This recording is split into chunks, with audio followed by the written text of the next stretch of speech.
الحمدللہ وحدہ لا شریک لہ والصلاۃ والسلام علی من لا نبی بعد۔ ہر جانور میں 7 اعضاء ایسے ہیں کہ جس کا کھانا مکروہ ہے، اس سے بچنا چاہیے۔ حضرت مجاہد فرماتے ہیں کان رسول اللہ صلی اللہ علیہ وسلم یکرہ من الشاۃ سبعا، نبی کریم صلی اللہ علیہ وسلم بکری کے 7 اعضاء کو کھانا ناپسند فرماتے تھے: الدم خون، الحیاء مادہ جانور کی شرمگاہ، والانثیین خصیتین کپورے، والغدہ غدود، والذکر نر جانور کی شرم پیشاب کی جگہ، والمسانۃ مسانہ، والمرارۃ پتا۔ یہ 7 چیزیں وہ ہیں جن کا کھانا رسول اللہ صلی اللہ علیہ وسلم نے ناپسند فرمایا ہے۔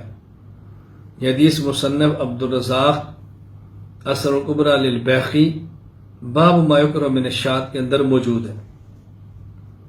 یہاں ذرا کچھ وضاحت سن لیں۔ پہلی بات یہ سمجھیں کہ یہ 7 اعضاء کا کھانا مکروہ ہے۔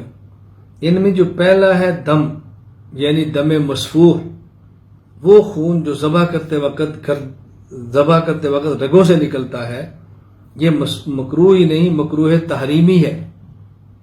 اس کے کھانا کی قطعاً کوئی صورت نہیں ہے، مکروہ تحریمی ہے، ناپاک ہے، اس سے بچنا ضروری ہے۔ باقی جو کہنا فرمایا غدود سخت گوشت کو کہتے ہیں۔ اس سے مراد جانور میں بعض اوقات خون جم کر گٹھلی کی شکل اختیار کر لیتا ہے، اور کبھی کسی بیماری کی وجہ سے جلد اور گوشت کے درمیان سخت گوشت کا ٹکڑا بن جاتا ہے۔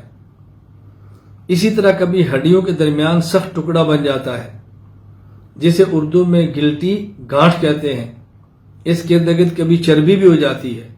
یعنی غدود کوئی متعین حصہ نہیں ہے، بلکہ کسی جانور میں موجود ہوتا ہے، کسی میں نہیں بھی ہوتا۔ وہ گٹھلیاں ہیں، ان کا کھانا ناپسند ہے۔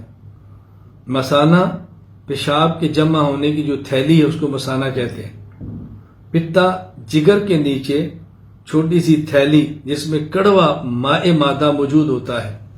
اگر ان اعضاء کی پہچان نہ ہو تو پھر کسی ماہر سے، کسائی سے، شخص سے پوچھ لینا چاہیے۔ ہاں، یہ بات ذہن نشین فرما لیں، اوجڑی کا کھانا جائز ہے بغیر کسی کراہت کے۔ اوجڑی وہ بڑی تھیلی ہے جس کے اندر کھایا ہوا جانور کا چارہ موجود ہوتا ہے، یہ کھانا جائز ہے۔ صاف اچھی طرح کر لیں، کھانا ناجائز نہیں، مکروہ نہیں۔ ہاں، کسی کو تباً گراں گزرتا ہو، تباً ناپسندیدہ ہو، یہ الگ بات ہے۔